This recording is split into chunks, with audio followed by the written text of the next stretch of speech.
Bonjour à toutes et à tous et bienvenue sur NTD L'Actu. Tout de suite, votre point sur l'info de ce mercredi 1er mai. Mais avant de commencer, parlons un brin du muguet. Apollon, le dieu du Montparnasse, créa le muguet, surnommé le gazon de Parnasse, afin de former un tapis parfumé pour les pieds délicats de ses 9 muses. Et en France, ce n'est qu'au XVIe siècle que le muguet fait son entrée à la cour, lorsque Charles IX reçoit un brin de muguet en guise de porte-bonheur. Ça s'est passé le 1er mai 1561. Ensuite, au XXe siècle, c'est Pétain qui l'aurait associé aux travailleurs dans une tentative de les rallier au gouvernement de Vichy. Mais revenons à l'actualité, avant de retrouver Anthony qui va nous parler dans quelques instants de l'Antarctique. En France, un braquage spectaculaire a eu lieu près de Lyon où un fourgon sécurisé a été attaqué par un commando armé. C'était vers 8 h du matin hier. Les malfaiteurs ont utilisé 2 voitures béliers pour arrêter le convoi et s'emparer de son chargement. Par la suite, le fourgon ciblé ainsi que 2 autres voitures ont été retrouvées incendiées sur les lieux de l'attaque. Les braqueurs sont toujours en cavale. Et Gérald Darmanin a annoncé le déploiement de 1900 gardes frontières supplémentaires pour renforcer les contrôles dans les aéroports de Paris lors des Jeux Olympiques. De plus, des mesures ont été prises pour intensifier la lutte contre les taxis illégaux autour des aéroports parisiens. Et une fois de plus, un ordinateur contenant des données sensibles et un badge d'identification ont été dérobés à Lille. Ils appartenaient à une organisatrice des Jeux Olympiques qui travaillait sur le site de Villeneuve-d'Ascq. Ce n'est pas la première fois qu'un vol d'ordinateur lié au JO est constaté. Et suite à la mort du jeune Matisse, poignardé par un délinquant afghan à Châteauroux, un riverain s'est exprimé au micro de Vincent Lapierre. On l'écoute. C'est quoi ces juges qui relâchent un délinquant qui a déjà attaqué au couteau, puis qui le relâchent 2 jours après? Et puis surtout, où est la démocratie? Quand est-ce qu'on a voté pour avoir tout ça? Quand est-ce qu'on a voté pour avoir donc des migrants qui arrivent comme ça? Quand est-ce qu'on a voté pour avoir des juges qui sont irresponsables? Jamais. Je veux dire, on nous ressasse tout le temps qu'on est en démocratie. Mais quand est-ce qu'on a donné notre avis? Quand est-ce qu'on a validé cette organisation des choses, c'est fait? Jamais, jamais. Et lors d'un entretien avec le journal Epoch Times, le délégué national de l'UNI a qualifié de tout simplement scandaleux l'accord entre les étudiants pro-palestiniens et la direction de Sciences Po. Cet accord fait suite aux récentes manifestations et blocages aboutissant à des discussions sur les partenariats de l'école avec des entités soutenant Israël. Le délégué critique notamment le fait que ces discussions remettent en question les partenariats sans aborder la présence d'étudiants militants pro-Hamas. Il considère que la direction a cédé à la pression pour acheter la paix sociale. Et il est temps maintenant de retrouver Anthony. Anthony, c'est à vous. Merci Rémi, bonjour à tous. Aujourd'hui, on va parler du continent le moins peuplé au monde, à savoir l'Antarctique. Autrefois considéré comme un continent isolé et inhospitalier, l'intérêt pour cette contrée glacée s'est d'abord éveillé dans les années 50. Elle était alors perçue comme un territoire à conquérir et à exploiter. Aujourd'hui, en l'absence de population autochtone pour revendiquer ces terres, elle devient le dernier grand trésor à saisir. Car bien que le traité de 1959 sur l'Antarctique ait été conçu pour garantir la non-militarisation du continent et la liberté de recherche scientifique, il n'empêche pas les nations d'avoir des revendications territoriales. Pas moins de 30 pays y sont déjà établis, 80 de base. Mais pourquoi cet engouement? Les richesses minérales et océaniques sont une raison, certes, mais pas seulement. L'Antarctique revêt aussi une importance stratégique, notamment pour le déploiement d'armes hypersoniques ou la collecte de renseignements. Pour l'instant, ce no man's land échappe encore à l'appropriation par les États. Mais pour combien de temps? Tout de suite, un tour d'horizon de la situation. Le traité sur l'Atlantique de 1959, signé initialement par 12 nations dont les États-Unis et l'URSS, visait à garantir la non-militarisation et la liberté de recherche scientifique sur le continent blanc. Mais en 2024, dans un contexte d'effritement des traités de la guerre froide et de rejet de l'ordre mondial, ce cadre apparaît fragilisé aux appétits des grandes puissances, laissant présager que l'Antarctique puisse devenir le théâtre d'une nouvelle confrontation. 7 nations, dont la France, y ont des revendications territoriales en suspens et nourrissent l'espoir de les voir reconnues au niveau international. Quant aux États-Unis et à la Russie, ils n'ont pas renoncé à leurs revendications de la totalité du continent. À noter que la Chine communiste, elle, ne considère pas l'Antarctique de manière isolée, mais comme un élément de sa projection mondialiste. Elle y multiplie d'ailleurs ses investissements. En février, Pékin a inauguré sa 5e base, Chinling, proche des stations américaines, néo-zélandaises, sud-coréennes, italiennes, allemandes et françaises. En novembre 2023, elle y avait envoyé sa plus grande flotte et plus de 460 personnes pour aider à achever la station.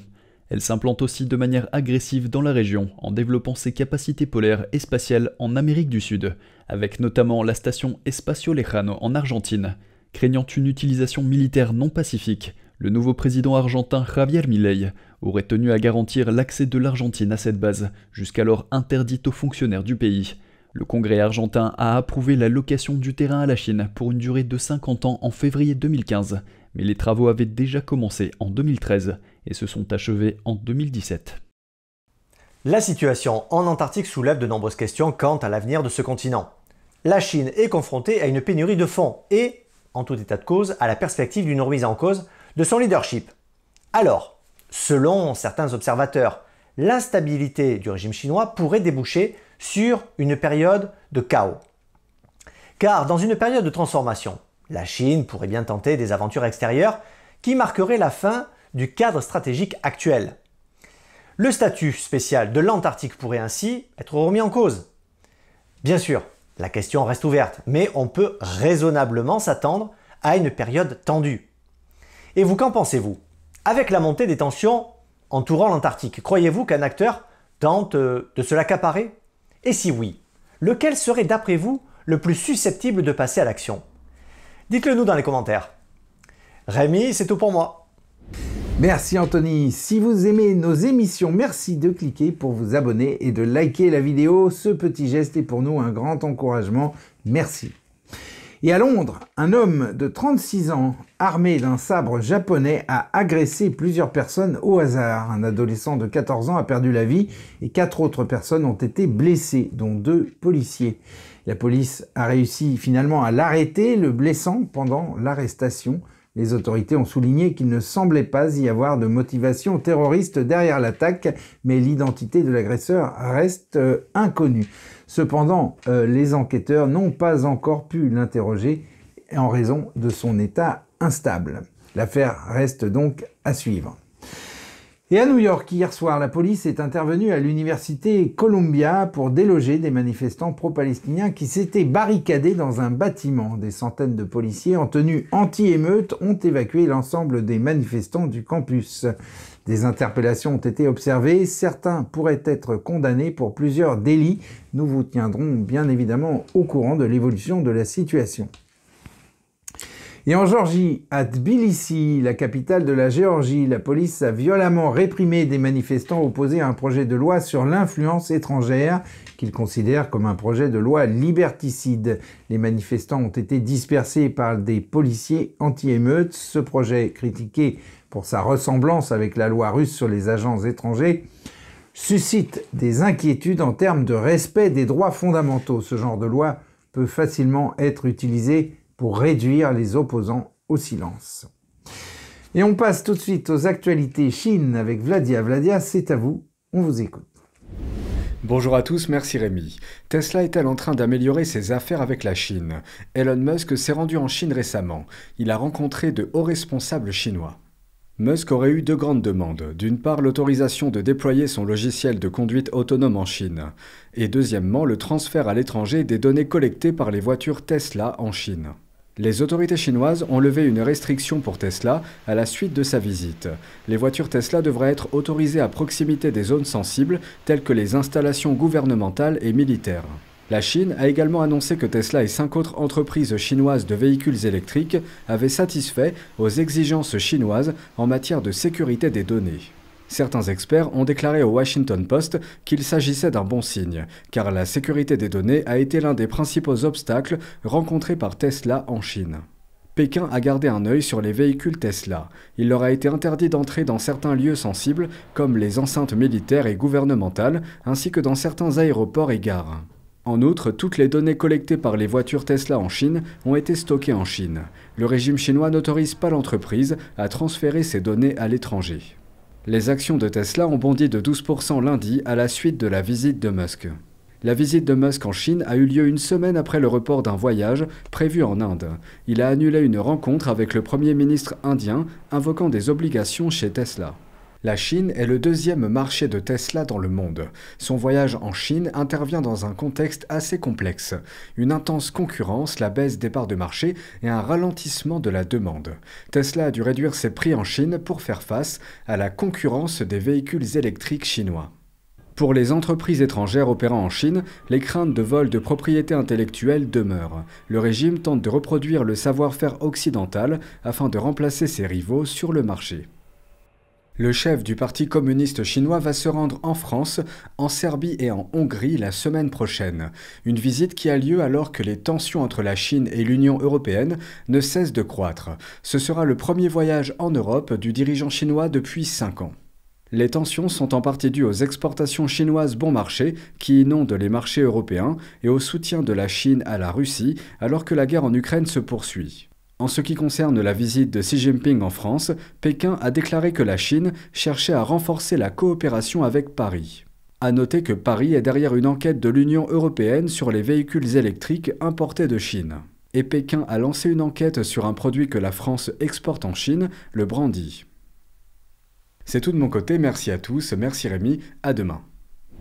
Merci Vladia. Et on conclut cette édition avec une belle histoire. Une amie des animaux a construit un train avec des tonneaux en plastique et l'a fixé à un véhicule pour promener les chiens handicapés dont elle s'occupe dans un refuge d'Ankara, la capitale de la Turquie.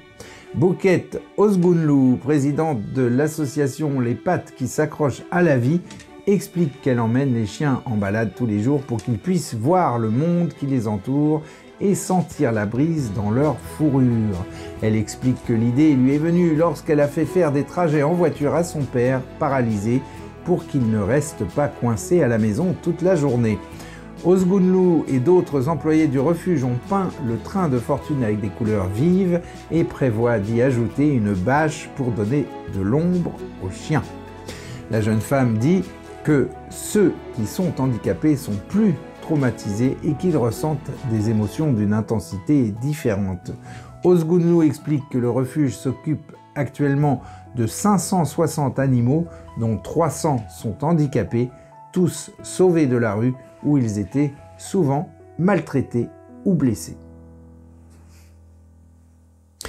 Et voilà, c'est la fin de ce journal. merci à toutes et à tous de l'avoir suivi. On se retrouve demain à 13 h pour une nouvelle édition de NTD l'Actu. Très bon après-midi, à demain.